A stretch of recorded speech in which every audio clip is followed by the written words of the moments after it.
Hello friends. ఈరోజు మా mummy చేసే నా ఫేవరెట్ రెసిపీ వెల్లుల్లి పిండి ఎలా చేసుకోవాలో మీకు చెప్తాను. ట్రై చేసి ఎలా ఉందో కమెంట్ చేయండి.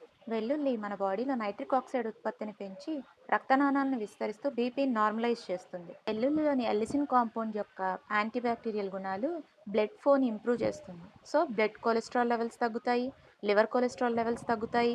అంతేకాకుండా బ్రెయిన్ సెల్స్కి మెరుగైన ఆక్సిజన్ మరియు పోషకాల పంపిణీకి సహకరిస్తూ మానసిక పదును మరియు జ్ఞాపక శక్తిని పెంచుతుంది. బోనస్గా మంచి బ్లడ్ ఫ్లో వల్ల పింపుల్స్ తగ్గుతాయి. కానీ వెల్లుల్లిని ఖాళీ కడుపుతో తీసుకోవద్దు. ఈ వెల్లుల్లి పిండి తయారు చేసుకోవడానికి మనకు కావాల్సినవి: బియ్యపు రవ్వ ఒక పెద్ద గ్లాసు, సుమారుగా పావు కిలో. వెల్లుల్లి రెండు పెద్దవి, సుమారుగా 70 గ్రాములు. విడతీసి నొక్కాలి లేదా తోలు ఒలుచుకోవాలి. నొక్కకపోతే నూనెలో పేలిపోతాయి. ఎండుమిరపకాయలు 8 నుంచి 10 వరకు, మీ రుచికి తగినట్టు. ఉప్పు కూడా ఒక స్పూను, లేదంటే మీ రుచికి తగినట్టు, దీనికి తక్కువే పడుతుంది. తాలింపు గింజలు సాయి మినపప్పు స్పూను, ఆవాలు అర స్పూను. నూనె పెద్ద గరిట, సుమారుగా 100 గ్రాములు. నీళ్లు 2 గ్లాసులు, సుమారుగా అర లీటరు.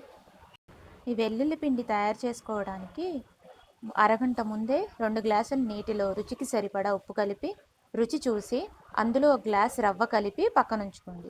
మందపాటి పాత్రలో నూనె వేసి నూనె కాగిన తర్వాత తాలింపు దినుసులు, వెల్లుల్లి వేసి గోల్డెన్ బ్రౌన్ కలర్గా వేగిన తర్వాత ఎండుమిర్చి ముక్కలు వేయాలి.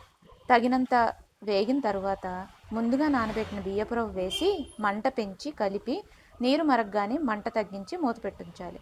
నీరు ఎగిరే వరకు మధ్యలో 2-3 సార్లు కలపండి. ఈ స్టేజ్లో నూనె చాలకపోతే మరికొంచెం వేసుకోవచ్చు. పొడి ఆడగానే పొయ్యి మీద నుండి దించి పావుగంట తర్వాత వడ్డించుకోండి. వెల్లుల్లిపాయలు ఒకవేళ మీరు పొట్టుతో సహా వేసినట్లయితే పొట్టు ఒలుచుకొని తినండి.